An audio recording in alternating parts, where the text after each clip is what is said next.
After a federal judge's ruling, many people are returning to the skies without having to wear a mask. The decision on if they're required is now left up to each airline. News tonight, News 8's Kyle Mitchell reports on how travelers in West Michigan are responding to that change. With masks mostly optional. It's great. It's really freeing, and I'm really happy. I think it should have been done a long time ago. Travelers passing through the Gerald R. Ford International Airport say they noticed the change almost immediately. We went from Tampa to Atlanta, Atlanta to here, and I would say 70% of the people in the airports were not wearing masks. The Ford also updated its policy, making masks optional on the ground.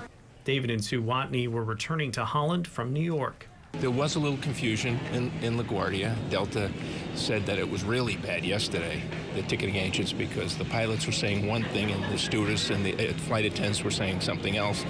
Much of the responsibility to enforce the mask rules fell on flight attendants, who saw an increase in the number of unruly passengers. The Association of Flight Attendants is not taking a position since union membership is split on the decision. Absolutely, it can be challenging for an airline to adhere to a policy mandated by the government and the Department of Transportation. Tom Grossman with Western Michigan University's College of Aviation says airlines were caught in the middle of the mask debate. The topic of masks is so divisive amongst our population. And you're going to have people that are more than willing to comply with a mandate, and you're going to have people that object to that mandate. And that's the biggest challenge.